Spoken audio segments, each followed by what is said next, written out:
Christmas ಹಬ್ಬದ ದಿನ ಅಂಥ ಒಂದು ದಿನ ಚಿತ್ರದುರ್ಗದಲ್ಲಿ ಒಂದು ಭೀಕರ ಅಪಘಾತ ನಡೆಯುತ್ತೆ. ಆದ್ರೆ ಅದು ಕೇವಲ ಒಂದು ಘಟನೆ ಆಗಿರಲಿಲ್ಲ, ಅದು ಇಡೀ ವರ್ಷ ನಮ್ಮನ್ನ ಕಾಡಿದ ದುರಂತಗಳ ಸರಣಿಯ ಒಂದು ನೋವಿನ ಭಾಗ ಅಷ್ಟೇ.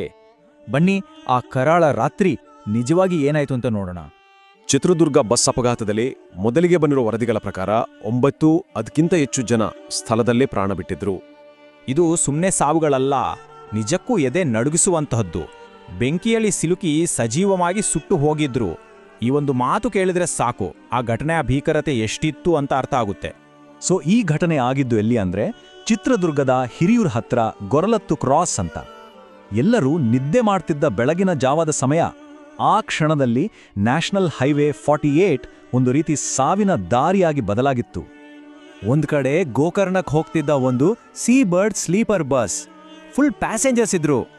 ಇನ್ನೊಂದ್ ಕಡೆ ಅದೇ 6 ಲೇನ್ ಹೈವೇಯಲ್ಲಿ ಸಿಕ್ಕಾಪಟ್ಟೆ ಸ್ಪೀಡಲ್ಲಿ ಬರ್ತಿದ್ದ ಒಂದು ಟ್ರಕ್.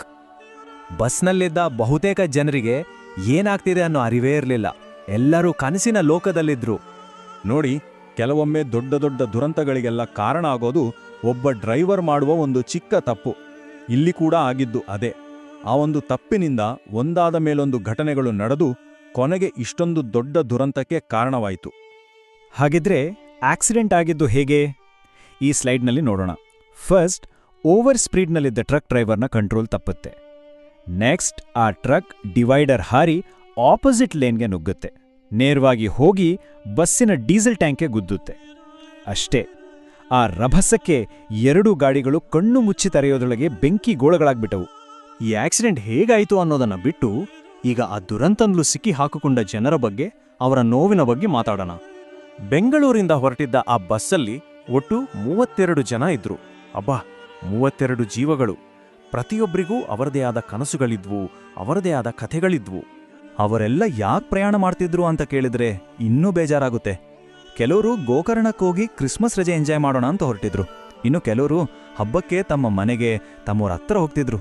ಅಷ್ಟೇ, ಅವರೆಲ್ಲರ ಕನಸು, ಪಯಣ ಎಲ್ಲವೂ ಅಲ್ಲೇ ಅರ್ಧಕ್ಕೆ ನಿಂತೋಯ್ತು. ಸರಿ, ಈಗ ಈ ಒಂದು ಆಕ್ಸಿಡೆಂಟ್ ಅನ್ನೋ ಚೌಕಟ್ಟಿನಿಂದ ಸ್ವಲ್ಪ ಹೊರಗೆ ಬಂದು ನೋಡೋಣ.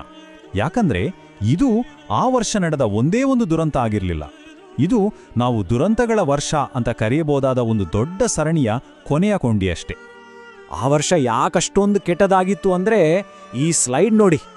ಜನವರಿಯಲ್ಲಿ ಪ್ರಯಾಗ್ರಾಜ್ನ ಕುಂಭಮೇಳದಲ್ಲಿ ಕಾಲ್ತುಳಿತದಿಂದ ಶುರುವಾಗಿ ದೇಶದ ಮೂಲೆ ಮೂಲೆಯಲ್ಲಿ ಆಕ್ಸಿಡೆಂಟ್ಗಳು, ಸ್ಫೋಟಗಳು, ಕಾಲ್ತುಳಿತುಗಳು, ವರ್ಷ ಪೂರ್ತಿ ಇಂತಹ ಕೆಟ್ಟ ಸುದ್ದಿಗಳೇ ತುಂಬಿ ಹೋಗಿದ್ವು.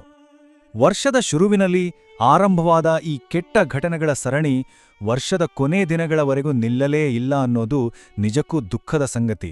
ಅದು ಆ ವರ್ಷದ ಕರಾಳತೆಯನ್ನು ತೋರಿಸುತ್ತೆ. ಇಂತಹ ಘಟನೆಗಳು ನಡೆದಾಗೆಲ್ಲ ನಾವು ಕೇವಲ ದುಃಖಪಟ್ಟು ಸುಮ್ಮನಾಗಬಾರ್ದು. ಇದರ ಮೂಲ ಕಾರಣ ಏನು, ಇದನ್ನ ತಡೆಯೋಕೆ ಏನ್ ಮಾಡಬಹುದು ಅಂತ ಯೋಚಿಸ್ಬೇಕಾಗತ್ತೆ. ರೋಡ್ ಸೇಫ್ಟಿ ಅನ್ನೋದು ಬರೀ ಬಾಯಿ ಮಾತಿನಲ್ಲಿ ಉಳಿಬಾರ್ದಲ್ವಾ? ನೋಡಿ, ಮೊಟ್ಟಭಾಗದ ಆಕ್ಸಿಡೆಂಟ್ಗಳಲ್ಲಿ ಒಂದು ಕಾಮನ್ ಫ್ಯಾಕ್ಟರ್ ಇದ್ದೇ ಇರುತ್ತೆ, ಅದೇ ಓವರ್ ಸ್ಪೀಡ್. ಈ ಚಿತ್ರದುರ್ಗ ದುರಂತದಲ್ಲೂ ಲಾರಿ ಚಾಲಕನ ಅತಿವೇಗವೇ ಕಾರಣ ಅಂತ ಶಂಕಿಸಲಾಗಿದೆ. ರಾತ್ರಿ ಹೊತ್ತು ಹೈವೇ ಖಾಲಿ ಇರುತ್ತೆ ಅಂತ ಅನ್ಕೊಂಡು ಸ್ಪೀಡಾಗಿ ಹೋದ್ರೆ ಅದು ಸಾವಿಗೆ ಹಾಕಿದ ಆಹ್ವಾನದ ಥರನೇ ಆಗುತ್ತೆ. ಈ ಒಂದು ಮಾತು ಕೇಳಿ, ಯಾರೋ ಮಾಡಿದ ತಪ್ಪಿಗೆ ಇನ್ಯಾರೋ ಶಿಕ್ಷೆ ಅನುಭವಿಸಬೇಕಾಗುತ್ತೆ. ಇದು ರಸ್ತೆ ಅಪಘಾತಗಳ ಅತ್ಯಂತ ಕ್ರೂರ ಸತ್ಯ. ಆರಾಮವಾಗಿ ನಿದ್ದೆ ಮಾಡ್ತಿದ್ದ ಆ ಬಸ್ಸು ಪ್ರಯಾಣಿಕರದೇನು ತಪ್ಪು? ಬೇರೆ ಯಾರೋ ಮಾಡಿದ ಒಂದು ತಪ್ಪಿಗೆ ಅವರು ತಮ್ಮ ಪ್ರಾಣವನ್ನೇ ಕೊಡಬೇಕಾಯಿತು. ಇದಕ್ಕಿಂತ ದೊಡ್ಡ ಅನ್ಯಾಯ ಇನ್ನೊಂದಿಲ್ಲ. ಹಾಗಿದ್ರೆ ಕೊನೆಯದಾಗಿ ನಮ್ಮೆಲ್ಲರ ಮುಂದಿರೋ ಪ್ರಶ್ನೆ ಒಂದೇ. ಬರೀ ಕಾನೂನುಗಳನ್ನು, ನಿಯಮಗಳನ್ನು ಕಠಿಣಗೊಳಿಸಿದ್ರೆ ಇಂತಹ ಅಪಘಾತಗಳನ್ನು ತಡೆಯೋಕೆ ಸಾಧ್ಯನಾ? ಅಥವಾ ಒಬ್ಬೊಬ್ಬ ಚಾಲಕರಾಗಿ, ಒಬ್ಬೊಬ್ಬ ಪ್ರಯಾಣಿಕರಾಗಿ ನಮ್ಮೆಲ್ಲರ ಜವಾಬ್ದಾರಿ ಏನಿದೆ? ಈ ಬಗ್ಗೆ ನಾವೆಲ್ಲರೂ ಗಂಭೀರವಾಗಿ ಯೋಚಿಸಬೇಕಾದ ಸಮಯ ಬಂದಿದೆ.